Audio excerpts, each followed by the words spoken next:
So if we want to go ahead and get started, I still see people streaming in, but we want to be on time, so we'll have plenty of time for our packed agenda. My name is Jennie Halperin, and I'm the Executive Director of Library Futures. I am Lauren Reiter. I am a business librarian at Penn State University. So we hope that this session will be a welcome change from some of the more listening sessions that we all have had over the last few days, which all have been wonderful. Just came from the long arm of the law session, which is just fantastic. And so just as a way to change it up, this will be a lot of discussion, a lot of feedback, a lot of talking with each other. And Lauren will go ahead and get it kicked off, and then I will respond, and then we'll get into breakout rooms and end with a discussion. So Lauren, go ahead. Thank you so much. If you could go to the next slide. Thank you. So you already heard our introductions. We're gonna then kick into me telling you a little bit about some research that I've done in the area of data access. Jennie will have a response to that, talk about library futures, which if you did attend long arm of the law, you may have heard a little bit about that. And then we'll launch into our discussion, which is going to be the main part of our session. Next slide, please. So I am a business librarian at Penn State University. So I am coming at this topic of equitable access, thinking about the business faculty, business students that I work with, and the kinds of resources that they need to support their classwork and their scholarship. At my institution, we have a business library with multiple business librarians. So we kind of divide up the different subject areas, and I'm the liaison to finance, risk management, and economics at my campus. I'm also coming off a one-year stint as the interim liaison for accounting. Kind of because of these areas I work with, I find that they rely heavily on quantitative data, and often data that they want is coming from commercial vendors. So that certainly shapes my perspectives and has inspired the kind of research I've done, which I'm going to share with you today, and just the kind of topics I like to think and talk about. So my examples are going to be pretty heavy on the business focus, but based on conversations with other subject librarians that I work with in other disciplines, thinking of political science, agricultural sciences, earth and mineral sciences. I think that others may run into data access and equity issues as well. And I would love the opportunity to hear more about that today. I'm also, in addition to thinking about data across disciplines, I also wanted to have this conversation at the Charleston conference because it affects so many others in the library landscape as well. I'm thinking of acquisitions, cataloging, IT, the publishers, the vendors. So I'm interested in the solutions and workarounds that we can find together to support equitable access to data. Being paired with Jennie for this presentation has also inspired me to think a bit more broadly about the issues involved and to consider if there might be ways to get to a more ideal situation. So I look forward more to talking about that too. Next slide, please. So I'd like to provide some background on my own experience around this topic. Over the years, I've noticed this consistent, persistent need for access to data coming from business faculty and students, specifically looking for commercial data, meaning it was assembled by a third-party business, and then the data must be acquired or licensed in order to provide access to it. So, by the library, it could be licensed by the library, by the business school, by the university, et cetera. These requests for specific data sets are coming to me directly. I'm also seeing it pop up in reference services and research consultations through which the researcher and I are realizing that commercial data is going to be what they need in order to conduct the project as they envision. I went through many situations where I started to help with a data request only to find out it was prohibitively expensive, or maybe the vendor wanted it restricted in a way that my library wouldn't support, or maybe they didn't have access models that are suitable for a library.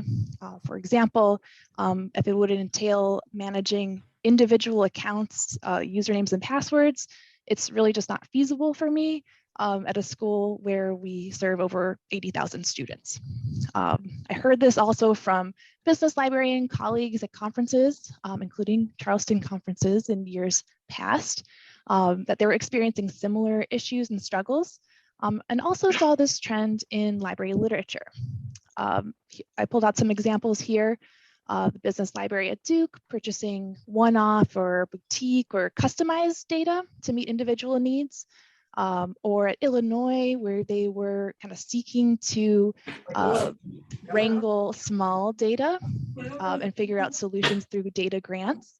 At Ohio State where they sought to create a data purchasing workflow to make the process through which they acquired data just go a bit more smoothly.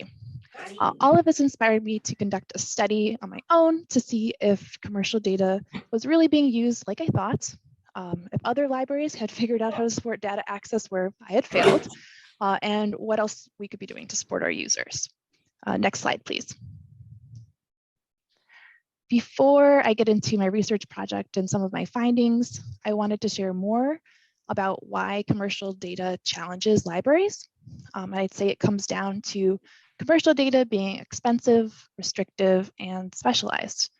All of these traits of commercial data present serious obstacles for libraries. And I think it's even more than that. I really do think commercial data challenges libraries. It challenges some of the principles by which libraries operate. First of all, commercial data tends to be expensive.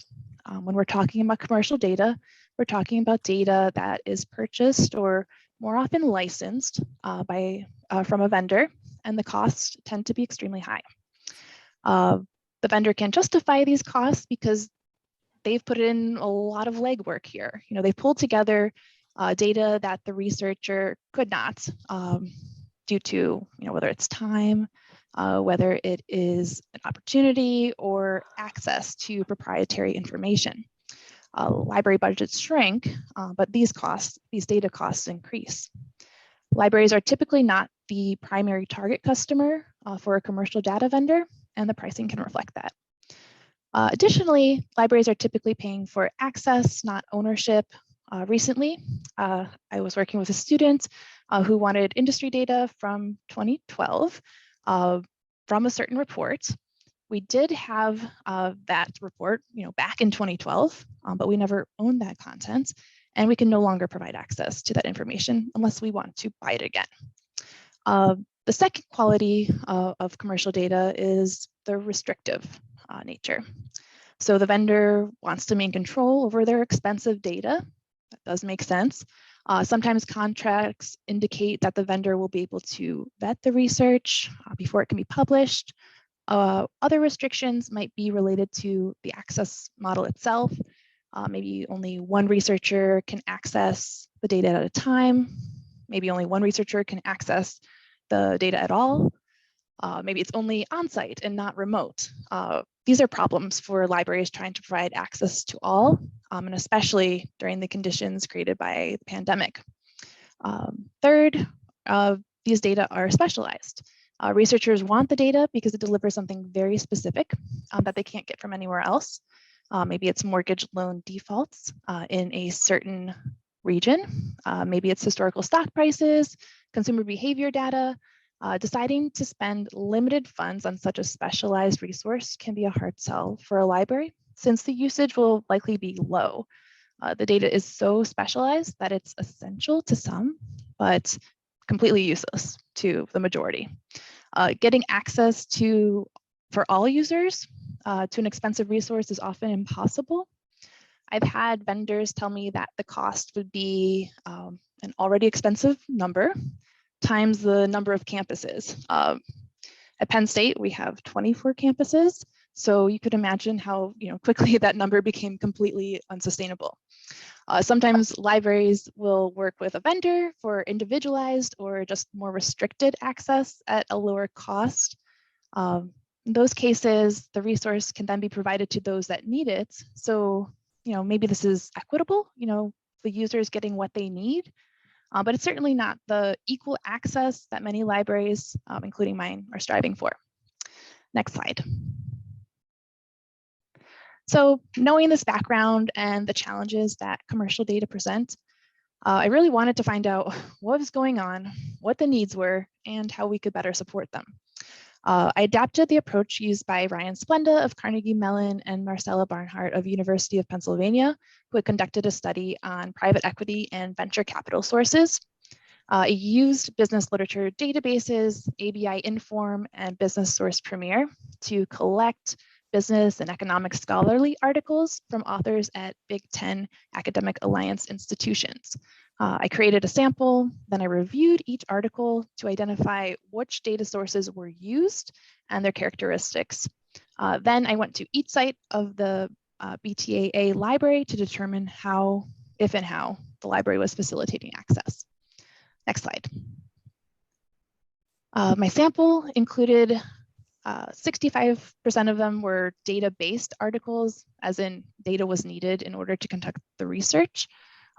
Looking more closely at those data-based research articles, 61% were based on secondary data, as in, it's collected by someone else other than the researcher, commercial or otherwise. And the remaining 39% would be what I might call original research data, as in it was collected by the researcher themselves. Most of the articles used more than one data source, so I ended up looking over 316 secondary data sources, and then narrowed down from there to look more at the commercial data. Next slide. So one of my questions that I wanted to explore was, to what extent do business faculty rely on commercial data for their research? So I had found 75 commercial data resources used in my sample. This ended up being 11% of the sample. This was probably a little less than I had expected based on my own experience and all the frustration I had. But it does make sense to me as I think through. There are disciplinary differences. The articles I were looking at covered the kind of full swath of business academic content, business disciplines. The ones that I worked with most closely, like finance and accounting, relied on commercial data at a much higher rate than other business disciplines. I'd also note that there are other data sources in the sample that were more freely available, so the researcher could more easily get their hands on them. And finally, we gotta also acknowledge that if something gets published, it means the researcher was able to get the access in the first place. I don't really have a way of knowing through this particular study if researchers had tried and failed to get access to commercial content. Next slide. Another question I was interested in was, what resources do these researchers use? I wanted to use that information to get a better sense of scholars' interest and inform collection development. So Splenda and Barnhart, in their research on private equity and venture capital sources, they had found that the more established vendors kind of continued dominating in the literature. And I also found similar results in my study. The commercial data sources most frequently used were a lot of the big names in business information. And this is data coming from some very large companies. Next slide, please. I also wanted to know if libraries were able to facilitate access to these resources, and if so, how? I wanted to know if it was the libraries supporting the data use, or if perhaps it was falling more to the business schools or individual researchers or even their collaborators at other institutions. Overall, I was able to find that the library was either providing or pointing to access in 3 out of 4 cases. Again, these tended to be the more established data resources rather than something new or niche. I also found it very interesting to see the cases in which the library directed to the business school's website or indicated that a certain resource was paid for by the business school. This kind of addresses a problem that I see in the siloing of access to data, and how these silos, in these silos, data can be lost or hidden across campus. They may be owned by one department or not licensed by one department, but someone across campus or at another campus might not even know it exists. So I see a real opportunity here for the library working across its own units to uncover data that's hidden, scattered across the institution, the library could help make it visible so that more could benefit. So I see this as one way or one workaround to making access to commercial data more equitable at an institution. Next slide.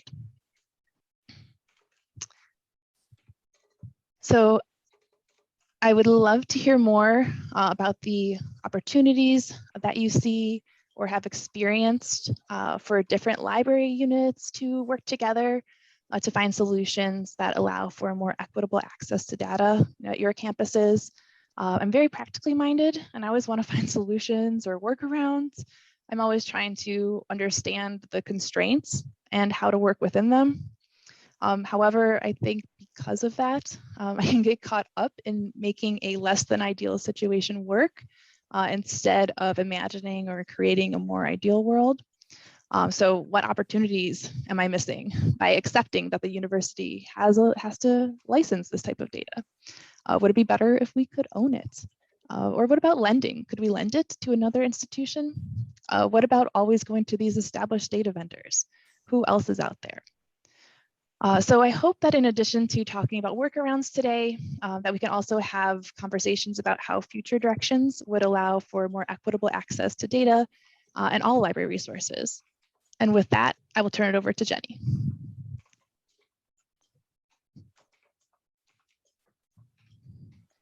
Hi, everyone. Thank you so much. Let me pull up the rest of my slides. I also have a fairly bad cold. So if I said a little hoarse or like I have a cold, that's why.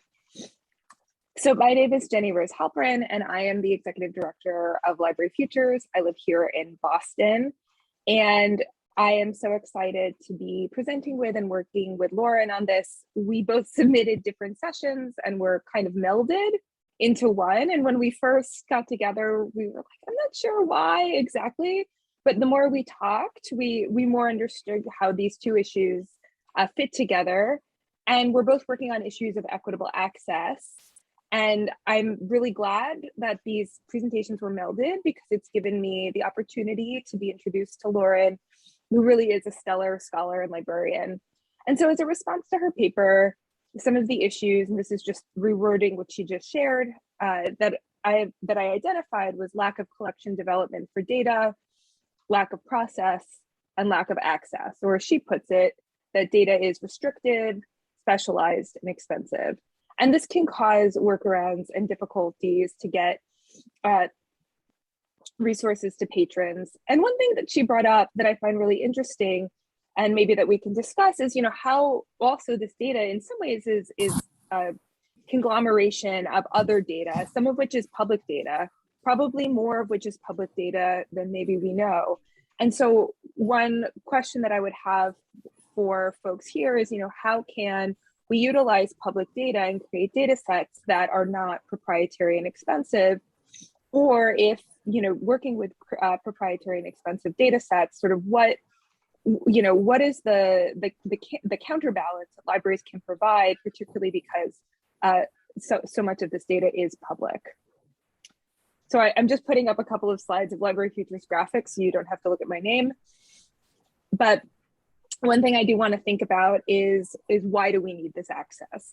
So I don't, and I really don't think that most librarians subscribe to the, access for access's sake model of things. Like if you have a resource, you hope that it's used and you aim to make it used, as Lauren was just talking about when it came to, inter-college, interdepartmental, inter-university silos, and how librarians really aim to also increase the use of these materials.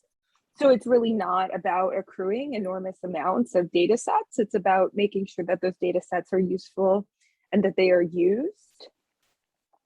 And so, for example, I really think it's important that we also consider the public in this. So for a patron who, for example, might be a part-time investor or who wants to get into investing, to give a kind of a public library example, should they have less access to resources than somebody who has access to a well-funded academic library? I think most of us would say no, but really at the end of the day, we're hamstrung by these proprietary, expensive resources that are also siloed off from the public. So the question that Lauren asked is, can we lend them? I think that's a great question. You know, how can we rethink licensing in a way that provides for the maximum amount of access to the maximum amount of people? I sometimes think that libraries have done such a good job, you know, making things available that people kind of forget that libraries pay for these things.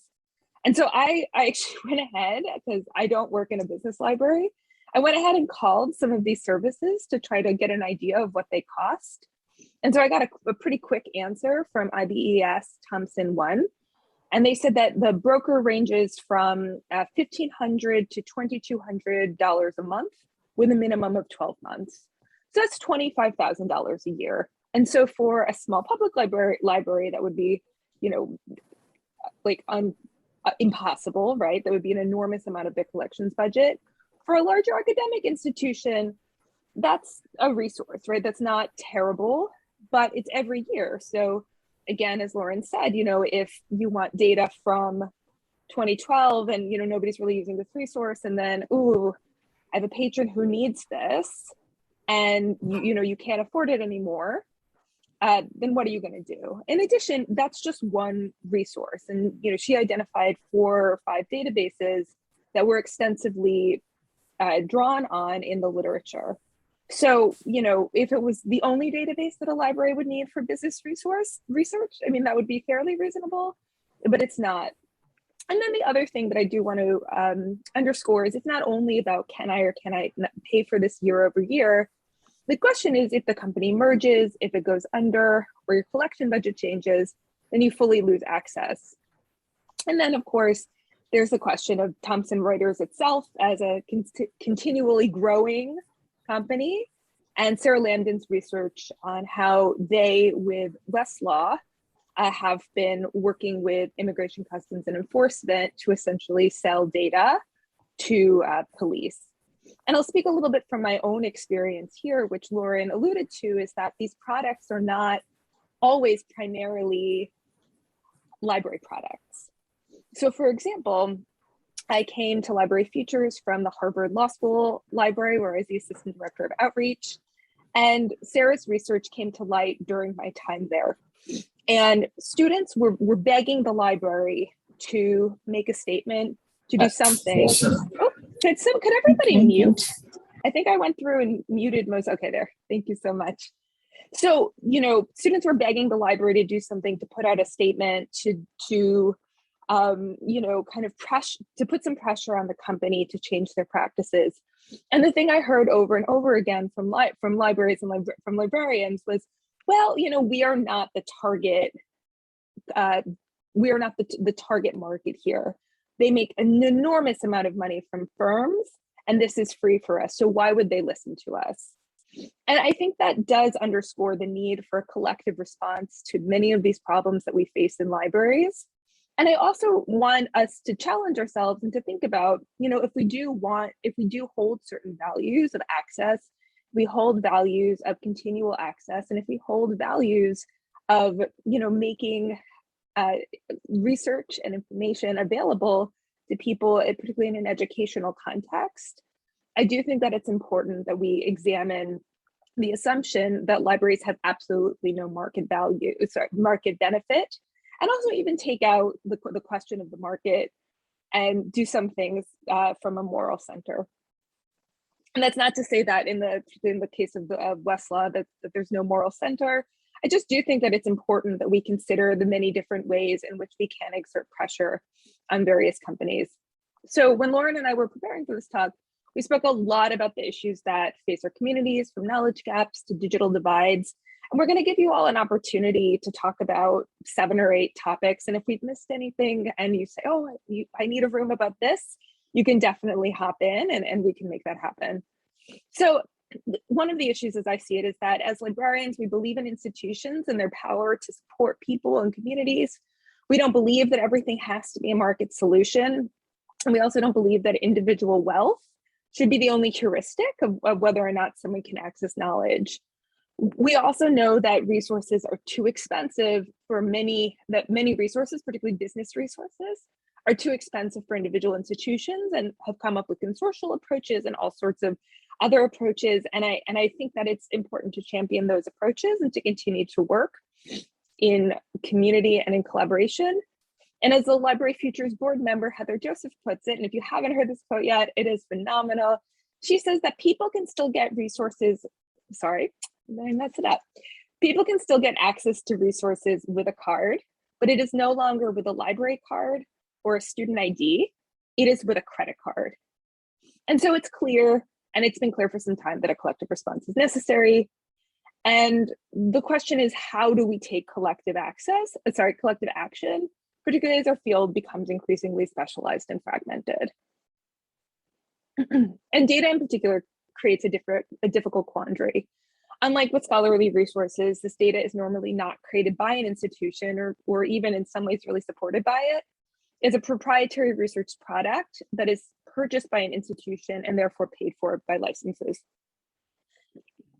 And I'm not saying that, you know, libraries should own business data, but I do think it's worth considering how we can better advocate not only for better pricing or terms, but a change in the system and a revisioning of access, if you will. And so another example is that I was listening to the licensing discussion this morning, and someone brought up a faculty member at their school who had been using some of their business development or some of their business databases to run his own consulting data, and how that is a violation of the license terms for that database. And personally, I mean, I can't speak for everyone, but I personally struggle with this because I don't think that librarians should be policing types of usage.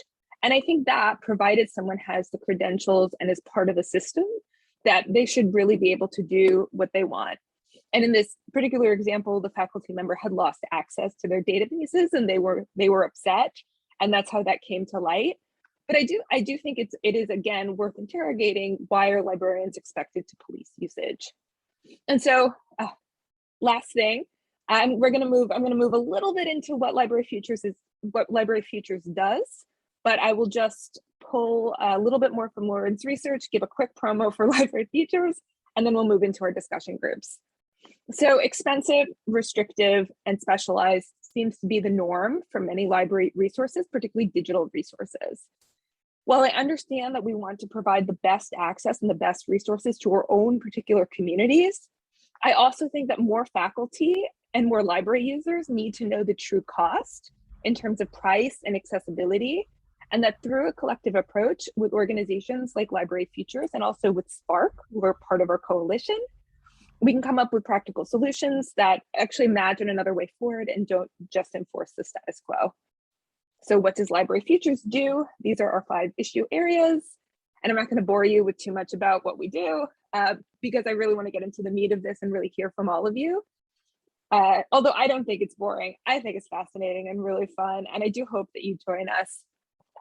But if you are interested in working with us, these are our key areas. And we're still growing and evolving as an organization. We launched in January. We've been doing this for a little under a year, and really are looking for thought partners and for people who want to get involved.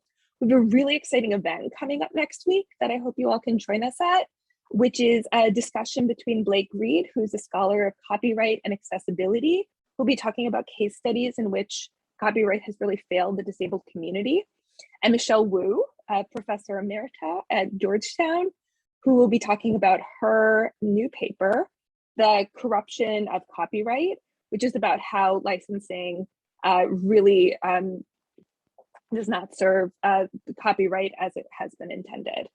Okay, so I actually think we're right on time, which is extremely rare. We are to the minute on time. So let's go into our discussions. So we have here a Jamboard. I'm going to stop screen sharing and share this Jamboard in the chat. And I'm going to open the discussion rooms.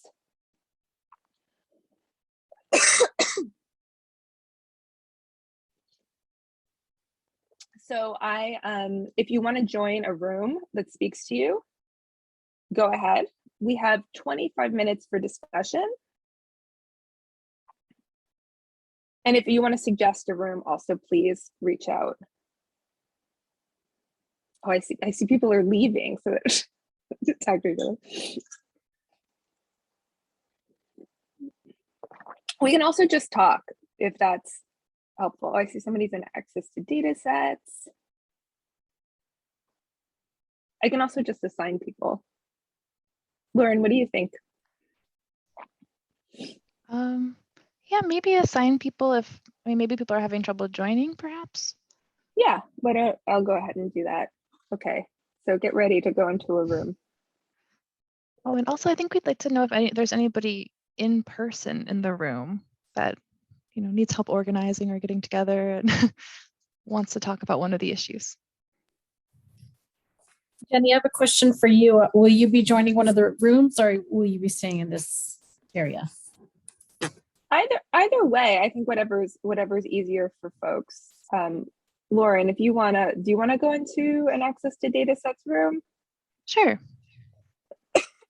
Yeah, I can hang out, or I can also like kind of switch from room to room if that's helpful as well.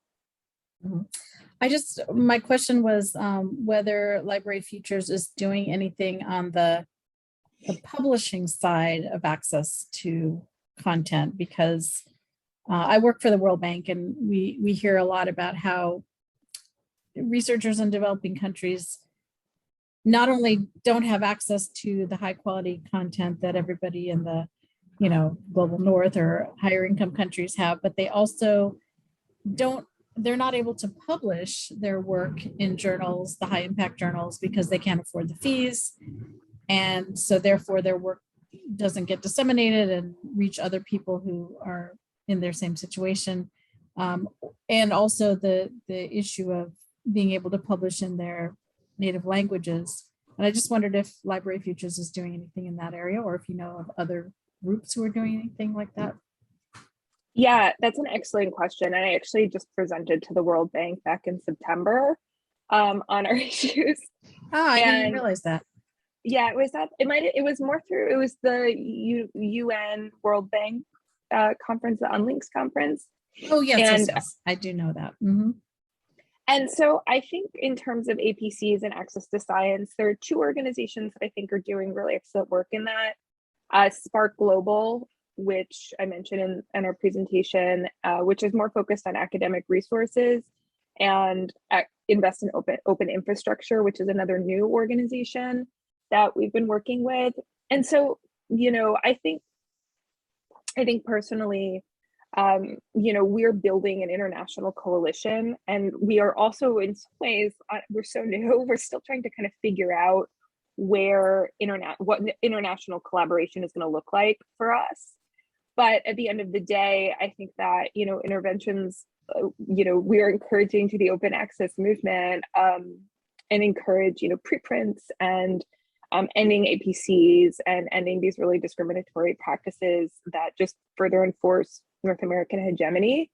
And, you know, as Lauren's presentation really pointed out, you know, even well-resourced organizations in North America cannot really afford the number of resources that they need to, and that they need to license. And so I think in pushing for better library ownership of content and more library control of content, it does impact these questions of, you know, impact and APCs and research, and so on and so forth. Is that helpful? I'm sorry, I feel like it's a little bit of a non-answer, but no, that's good. Yeah. I mean, I understand you're new and still getting set up and everything. And but we have a relationship with Spark, so I will check in with them about I assume it's the same group, Spark, but now it's Spark Global. Yeah.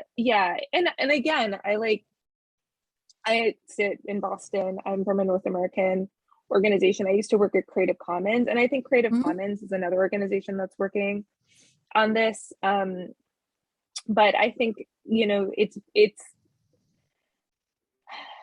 the word that's coming to mind is unfair, to just be kind of just blunt about it. It's just so extremely unfair and so unreasonable that I think I think that the more people we can bring into the conversation and the more stories like that we can hear and the more that we can, you know, come together to discuss and negotiate and figure it out together, the better. I think Invest in Open Infrastructure is just another organization that's working on this from a global perspective.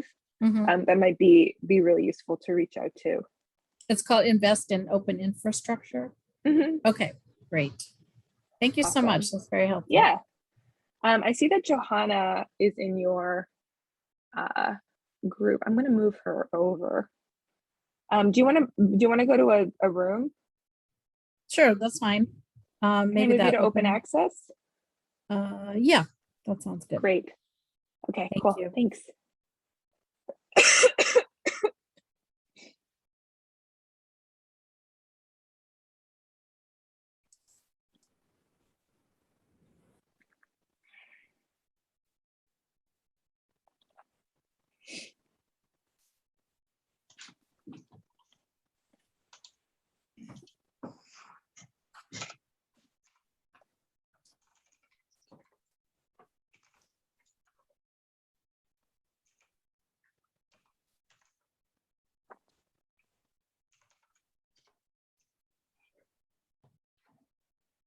Looks like some people are still stuck in their rooms, even though there are no more rooms.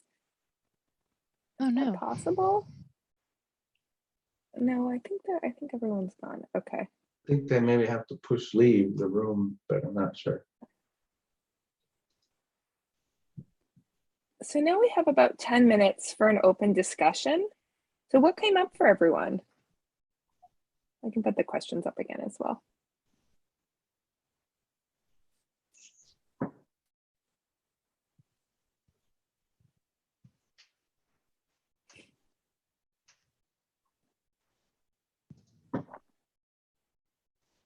Lauren, do you want to kick it off? Yeah, sure. So I also wanted to make sure that everyone who is attending in person in the room also has a chance. Just, you know, we know you're there, so you can relay any questions to us, or share what came up in your discussions. I understand that you kind of figured out a way to chat among yourselves, and we appreciate you figuring that out. So yeah, so I don't want to put anyone on the spot, but in the access to data sets room, kind of launched into, sorry, I'm being invited to join a breakout room. Let me put that away.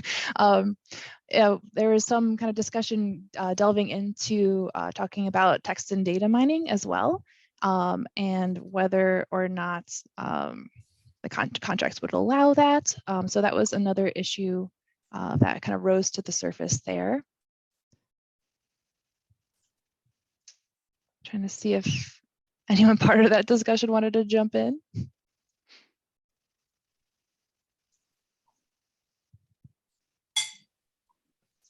Well, that was mentioned in the workarounds group also, the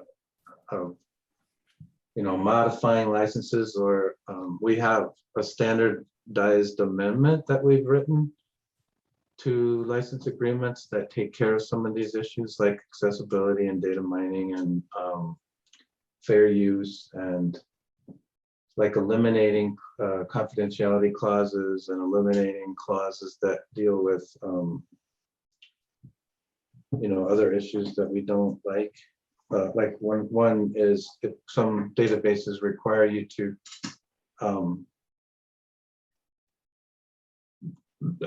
contact users and have them discard or the data that they've acquired from the resource after we've stopped subscribing to a resource, stuff like that. Just looking for those kinds of clauses and either not agreeing to them and negotiating them out of an agreement, or attaching an amendment that overrides the original agreement.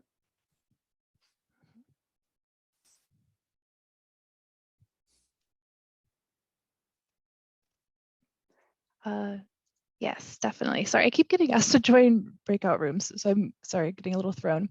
Yeah, and there are 5 people who seem to be in a breakout room, so I'm going to try to move them. I keep deleting the room. I'm going to delete the room. Okay, If but that anyways, works.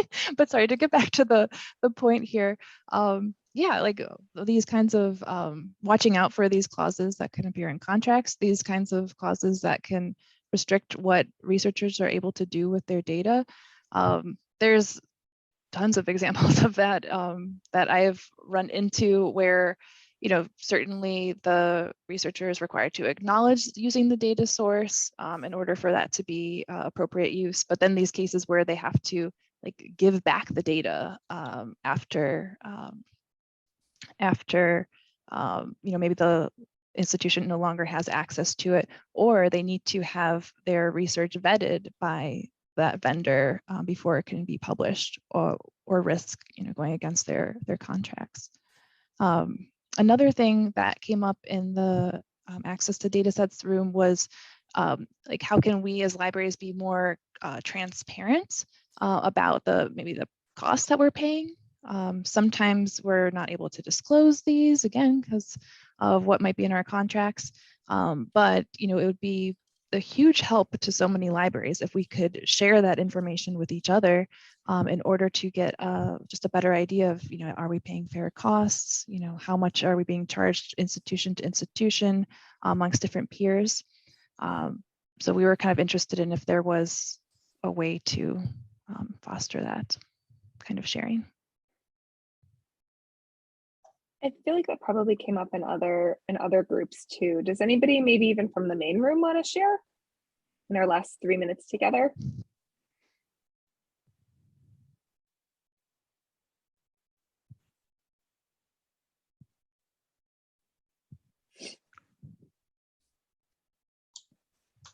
Well, if we are having a little bit of a shortage, I don't know if any group actually even used the Jamboard. You can also try looking back there or wrap up a couple of minutes early. Let's see. Let's take a quick look. And also, if there's any questions that you have for us, we'd be happy to answer. Or if there are just things that have come up that, you know, you didn't find a place or space to talk about, but you wanted to, we're also open to going, you know, off script, off our topics that we originally assigned to. We can just drop in the chat as well. Jenny, were you going to put your email in the chat? There we go. So that's everyone's emails. So this is I was really thrilled when I walked into, or I guess dropped into one of the breakout rooms, and everyone was having such a robust discussion. I hope that they continue in person and virtually. Thank you to Lauren for being such an excellent co-presenter. Thank you, Jenny, for everything. You've been a marvelous co-presenter, and thank you for getting us organized with the breakout rooms and the Jamboard and everything too. Awesome. Well, thank you all again for coming. Those are our contact information, and we look forward to hearing from all of you. Have a good morning, afternoon, or evening, depending on where you are. And we'll see you at the rest of the, well, I guess it's now the end of the conference, but we hope you had a good Charleston. Yeah. Thank you all. Thank you. Bye-bye. Bye.